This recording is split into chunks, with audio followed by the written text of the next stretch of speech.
बात बहुत ही पुरानी है। जसवंत नगर राज्य में एक गरीब किसान केशव रहता था। बड़ी ही मनौतियों के बाद उसके यहाँ पर एक पुत्र ने जन्म लिया। उसने अपने पुत्र का नाम चंद्रक रखा। चंद्रक धीरे धीरे बड़ा होने लगा। स्वभाव से चंद्रक बड़ा ही उदंड बालक था। वह अक्सर ही अपनी उम्र के बच्चों के साथ लड़ाई झगड़ा करता रहता। जब भी केशव चंद्रक से कहता, चंद्रक तू हमेशा झगड़े और मारपीट करने में ही समय बिताता है, तू मेरे साथ खेतों पर चल, वहां पर मेरे साथ काम में हाथ बटाया कर। नहीं बापू, मैं खेतों पर नहीं जाऊंगा। दिन बीते, चंद्रक बड़ा हुआ और एक दिन केशव ने उससे कहा, बेटा उम्र के हिसाब से अब मैं कुछ थकान का अनुभव करने लगा हूँ। भगवान की दया से तुम अब काम करने के लायक हो गए हो, इसीलिए अब तुम हमें कमा कर खिलाओ। बापू तुमने इतने दिनों तक तो मुझे खिलाया पिलाया है, कुछ दिन तक और खिलाओगे पिलाओगे तो क्या हो जाएगा। ये सुनकर केशव चुप हो गया और पहले की तरह ही अपने काम में जुट गया। कुछ दिनों के बाद केशव ने फिर से अपने बेटे से कहा, चंद्रक अब मुझसे पहले जैसा काम नहीं होता, मैं बूढ़ा हो चला हूँ। लगता है थोड़े ही दिन जीवित रह पाऊंगा, पर जितने दिन भी जीवित हूँ तब तक अब तुम ही मुझे कुछ कमा धमा कर खिलाओ। बापू अभी क्या जल्दी पड़ी है, जरा मेरी दाढ़ी मूछ तो निकलने दो। जब मेरी दाढ़ी मूछ निकल आएंगी तब मैं अवश्य ही कोई कामकाज करूँगा। बाप के समझाने का चंद्रक पर कोई असर नहीं पड़ता और वह अपने साथियों के साथ सारा दिन मटर गश्ती करता रहता है। इसी तरह से कुछ वर्ष और बीत गए। एक दिन केशव ने अपने बेटे से कहा, बेटा अब तो तुम्हारी बड़ी बड़ी मूछें भी उग आई हैं, अब कुछ काम काज करो ना। अब तो सचमुच ही मैं बूढ़ा हो गया हूँ। बापू तुम दोनों मेरे माता पिता हो, तुमने मुझे पैदा किया है, मुझे जीवन भर खिलाने का तुम्हारा फर्ज है। अपने फर्ज को निभाओ, मैं तो कुछ भी कामकाज नहीं करूँगा। ये कहकर वो झोपड़ी से बाहर निकल गया। तब केशव ने अपनी पत्नी से कहा, सुखिया मैं तो चंद्रक को समझा समझा कर हार गया, उसे सुधारने का मुझे कोई उपाय नजर नहीं आता। क्या करूं? क्या मैं इसी तरह से अपने बुढ़ापे में खेतों में काम करता रहूंगा? आप इस प्रकार से दुखी मत होइए। आप ऐसा कीजिए कि राज दरबार में जाकर चंद्रक के खिलाफ महाराज मालकेतु से शिकायत कर दीजिए। तब महाराज चंद्रक को दरबार में बुलाकर डांट डपट कर उसे सही राह पर ला देंगे। शायद तुम ठीक ही कहती हो सुखिया, मुझे ऐसा ही करना चाहिए। उसी दिन केशव जसवंत नगर के राजा मालकेतु के दरबार में जा पहुंचा। दुहाई है महाराज, मेरा न्याय कीजिए, कहो तुम्हें क्या कष्ट है।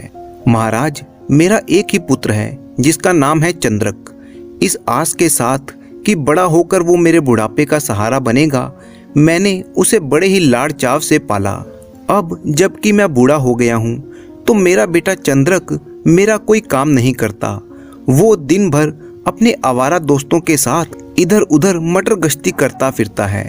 मेरे समझाने पर कहता है कि वह जीवन भर कोई काम धाम नहीं करेगा, मुझे ही जीवन भर उसे कमा कर खिलाना पड़ेगा। ओह तुम्हारा बेटा तो बड़ा ही स्वार्थी है।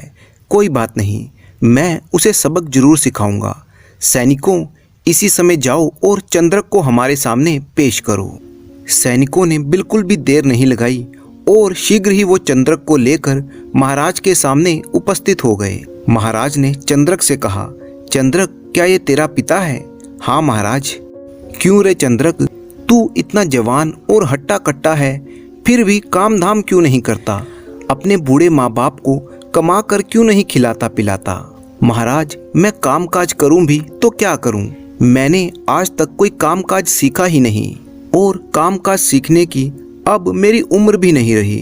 चंद्रक ऐसा कहते हुए तुझे शर्म नहीं आती? तुम जो कुछ मर्जी करो, चाहे चोरी करो, डाका डालो, ये तुम्हारी मर्जी है, परंतु तुम्हें अपने बूढ़े माँ बाप को खिलाना पिलाना ही पड़ेगा। खबरदार, अब फिर से मुझे तुम्हारे खिलाफ कोई शिकायत सुनने को मिली तो मैं तुम्हें बख्शूंगा नहीं। चंद्रक ने हैरान होते हुए कहा, महाराज आप मुझे चोरी करने की सलाह दे रहे हैं? अरे मूर्ख, तेरे बस का तो वो काम भी नहीं है।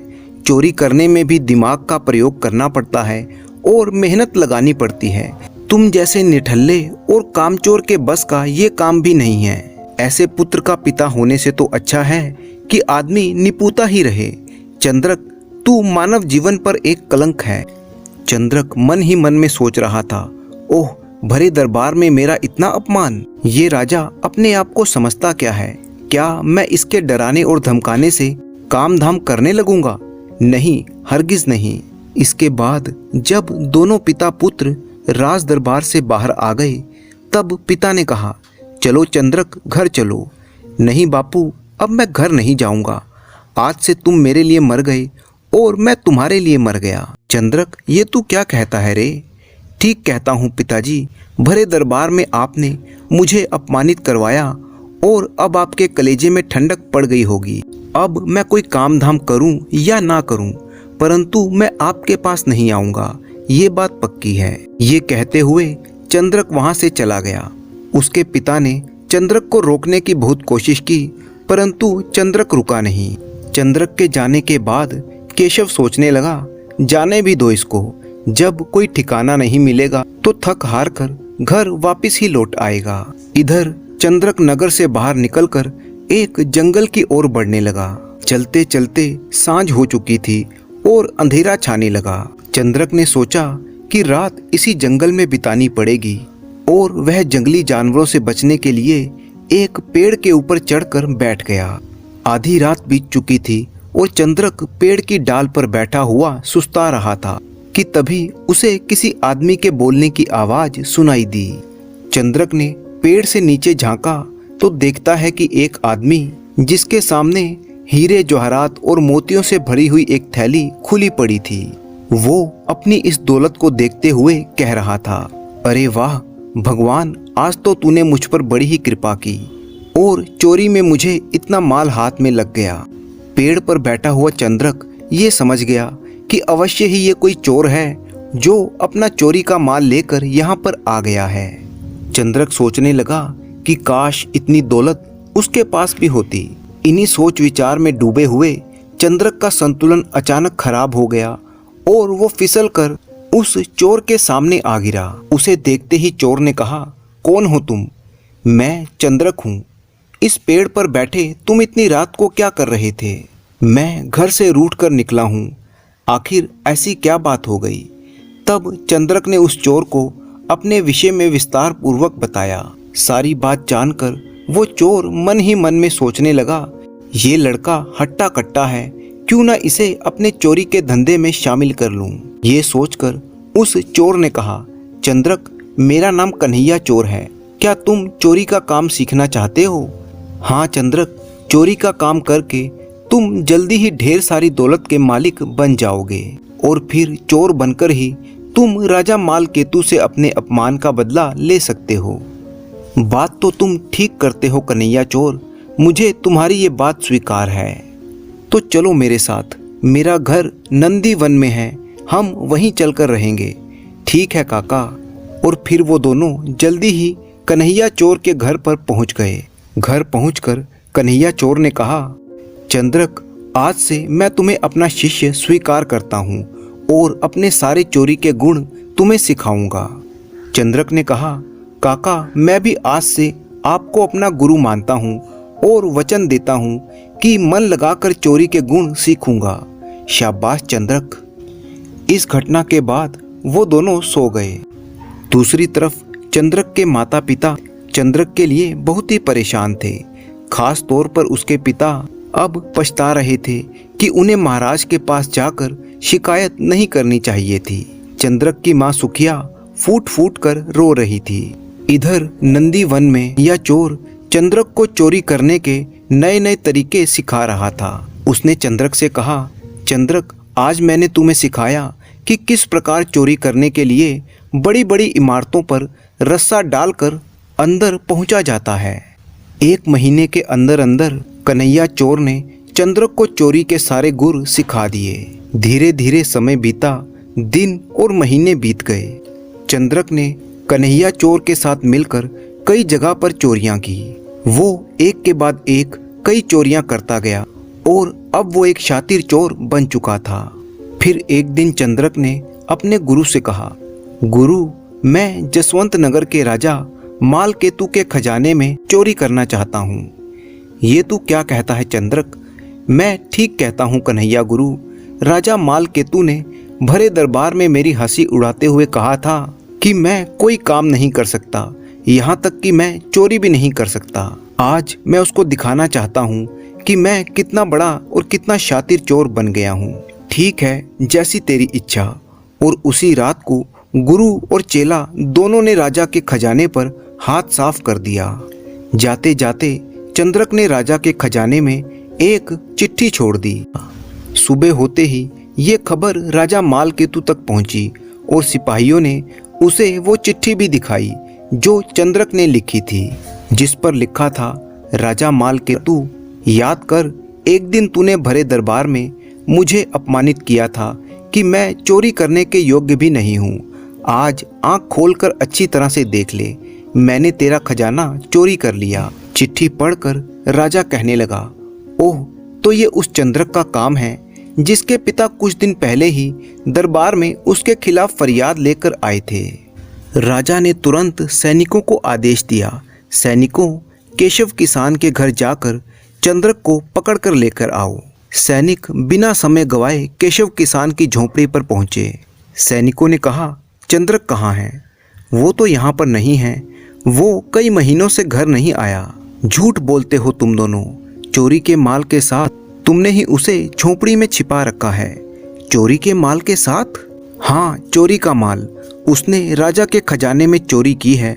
अब तो भगवान भी उसे मौत के मुंह से नहीं बचा सकते। ओह मेरे मालिक, इसका मतलब कि मेरा बेटा चंद्रक चोर बन गया है। सैनिकों ने जब चंद्रक को झोंपड़ी में नहीं पाया तो वे चंद्रक की जगह पर उसके बूढ़े माता पिता को पकड़कर राजमहल में ले गए। राजा ने कहा, ये क्या है? चंद्रक की जगह पर तुम इन्हें क्यों उठा लाए? महाराज, चंद्रक वहां पर नहीं था, जरूर इन दोनों ने ही उसे कहीं पर छिपा रखा होगा। ऐसी बात है तो इन दोनों को ले जाकर कारागार में बंद कर दो। और फिर ऐसा ही किया गया। उधर नंदी वन में राजा के खजाने में हाथ साफ करने के बाद चंद्रक और उसका गुरु चोरी में मिली हुई दौलत को देख रहे थे और खुश हो रहे थे। कुछ दिन और बीते। चंद्रक और उसके गुरु ने कई जगहों पर चोरियां की और एक दिन जब वो दोनों प्रीतनगर के महाजन के यहाँ चोरी करके नंदी वन लौट रहे थे तो अचानक मौसम खराब हो गया और मूसलाधार बारिश होने लगी। बारिश से बचने के लिए वे दोनों गांव में ही एक दरवाज़ा खटखटाने लगे। अंदर से आवाज़ आई, कौन है? हम परदेसी हैं, आंधी तूफान में फंस गए हैं, क्या हमें आज रात के लिए आसरा मिल सकता है? मालिक ने दरवाज़ा खोला और उन्हें अंदर ले आया। हमारे यहाँ पर अतिथियों का सत्कार किया जाता है, आप लोग बड़े ही आराम से यहाँ पर रात गुजार सकते हैं। कुछ देर के बाद घर के मालिक की बेटी उन दोनों के लिए खाना लेकर आई। उस लड़की को देखकर चंद्रक उस पर मोहित हो गया और मन ही मन में उससे प्रेम करने लगा। जब चंद्रक और उसका गुरु रात को सोने के लिए गए तो चंद्रक ने अपने गुरु से कहा, गुरु, ये लड़की मेरे दिल को भा गई है, क्या इसके साथ मेरा विवाह हो सकता है? क्यों नहीं हो सकता? मैं सुबह इस विषय में घर के मालिक से बात करूंगा। सुबह होने पर कन्हैया चोर ने घर के मालिक से कहा, मैं आपकी पुत्री के विषय में आपसे कुछ बात करना चाहता हूँ। हाँ हाँ, बिल्कुल कीजिए। श्रीमान, ये मेरा बेटा चंद्रक है, मेरे पास लाखों की संपत्ति है, नंदी वन में मेरा अपना घर है। आपकी पुत्री को देखकर मेरा बेटा उस पर मोहित हो गया है और उससे विवाह करना चाहता है। आपकी इस विषय में क्या राय है? देखिए, कहीं ना कहीं तो मुझे अपनी पुत्री का विवाह करना ही है। आप ये बताइए कि आपका पुत्र करता क्या है? कुछ नहीं, इसे कुछ करने की आवश्यकता भी क्या है? इसके बाप के पास लाखों की संपत्ति जो है। मेरे कहने का मतलब कि आपका पुत्र कुछ काम धंधा या कारीगरी जानता भी है? यदि जानता है तो क्या? मेरे पुत्र ने कभी कोई काम धंधा या कारीगरी नहीं सीखी। इसे कुछ सीखने या जानने की आवश्यकता भी क्या है? ये मेरी संपत्ति का एकमात्र वारिस है, मेरे बाद सब कुछ इसका ही तो है। माफ कीजिए श्रीमान, तब तो मैं आपके पुत्र के साथ अपनी बेटी करुणा का विवाह नहीं करूँगा। मैं धन का नहीं बल्कि गुणों का आदर करता हूँ। मैं उस लड़के को अपनी कन्या नहीं दे सकता जिसमें कला या कारीगरी के नाम पर कुछ भी ना सीखा हो। तो ये बात है। तब कन्हैया और चंद्रक घर के मालिक से विदा लेकर चुपचाप वहाँ से चल दिए। चंद्रक, तुमने सुन ही लिया कि घर का मालिक अपनी पुत्री के विवाह में क्या चाहता है। कुछ भी हो गुरु, मैं हर हालत में करुणा से विवाह करूँगा। लेकिन कैसे? करुणा के पिता ने तो साफ साफ इनकार कर दिया। गुरु, मैं किसी रात को करुणा के घर पर हमला करूँगा और करुणा को बलपूर्वक अपने साथ ले जाऊँगा। ऐसा अनर्थ कभी ना करना चंद्रक। यदि तुम जबरदस्ती उस लड़की को उठाकर ले जाओगे तो उसके साथ विवाह करने के बाद भी तुम कभी खुश नहीं रह पाओगे। यदि तुम सचमुच ही करुणा के साथ विवाह करना चाहते हो तो चोरी करने के अलावा तुम्हें कोई और कामकाज भी सीखना चाहिए, तभी तुम्हारी विवाह की इच्छा पूरी हो सकेगी। तुम ठीक कहते हो गुरु, मैं अवश्य ही कोई ना कोई काम जरूर सीखूंगा। गुरु, आप ऐसा कीजिए कि आप अकेले ही नंदीवन में जाइए। मैं इसी समय कोई ना कोई काम धंधा सीखने का जुगाड़ करता हूँ। ठीक है, मैं नंदीवन में तुम्हारी प्रतीक्षा करूँगा। चंद्रक को छोड़कर जब कन्हैया वहाँ से चला गया तब चंद्रक पास के ही नगर में पहुँचा और एक सुनार की दुकान पर पहुँचा। सेठ जी, मुझे कुछ खरीदना नहीं है, मैं सुनार का धंधा सीखना चाहता हूँ। क्या आप ये काम मुझे सिखाएंगे? क्यों नहीं, बिल्कुल सिखा दूंगा। मैं आपके धंधे को कितने दिनों में सीख सकता हूँ? दिन? अरे भले मानस 3-4 वर्ष लग सकते हैं। ओह, मैं इतने दिन धंधा सीखने में खराब नहीं कर सकता। मुझे तुम 3-4 दिनों में ही ये काम सिखा दो। लगता है तू कोई मूर्ख है, तू मेरा काम नहीं सीख सकता। जा जा यहाँ से, मेरा समय खराब मत कर। सेठ ने डांट फटकार कर उसे वहाँ से भगा दिया। चंद्रक बहुत ही कम दिनों में कोई ना कोई कामकाज या कारीगरी सीख लेना चाहता था, पर काम सीखने के सिलसिले में वो जहाँ जहाँ भी गया उसे यही जवाब मिला। हर कोई उससे यही कहता, किसी भी काम को सीखने के लिए लंबा समय चाहिए। चंद्रक हर जगह से निराश लौटने लगा। इसी उधेड़-बुन में जब वह जा रहा था तो देखा कि कुछ मजदूर अपनी पीठ पर अनाज की बोरियां लादे हुए जा रहे थे। उन्हें देखकर चंद्रक सोचने लगा, मजदूरी एक ऐसी कला है जो बिना सिखाए ही पल भर में आ सकती है। क्यों ना और काम धंधे छोड़कर मैं मजदूरी करना ही सीख लूं। और चंद्रक भी उन मजदूरों के साथ काम में लग गया। शाम होते होते तो चंद्रक को भी उसकी मजदूरी मिल गई। चंद्रक ने जो पैसे कमाए उन्हें लेकर वो सीधा करुणा के घर पर पहुंचा और उसके पिता से कहने लगा, मैंने आज ही आपके कहे के अनुसार मजदूरी करने की कला सीख ली है। ये पैसे मैंने मजदूरी करके कमाए हैं। क्या अब आप अपनी पुत्री का विवाह मेरे साथ नहीं करेंगे? मुझे खुशी है कि तुमने मेरे कहे पर अमल किया। अब मैं अवश्य ही अपनी बेटी का विवाह तुम्हारे साथ करूंगा। अगले दिन चंद्रक और करुणा का विवाह हो गया। विवाह के बाद भी चंद्रक रोज मजदूरी का काम करने के लिए जाने लगा। तभी चंद्रक के ससुर वहां पर आए और कहने लगे, चंद्रक बेटा, यदि मेहनत मजदूरी करनी ही है तो किसी दूसरे की क्यों करते हो? अपने खेतों में मेहनत मजदूरी क्यों नहीं करते? आप ये क्या कह रहे हैं पिताजी? चंद्रक बेटा, मुझसे कुछ भी छिपा नहीं है। मैं तुम्हारी असलियत जानता हूँ। तुम जसवंतपुर के किसान के बेटे हो। आप मेरे बारे में इतना सब कुछ कैसे जानते हैं? बेटा, जब पहली बार तुम मेरे घर पर राहगीर बनकर आए थे और तुमने मेरी बेटी का हाथ मांगा था, तब मेरी बेटी को भी तुम बहुत ही पसंद आए थे और वो तुमसे विवाह करने को तैयार भी थी।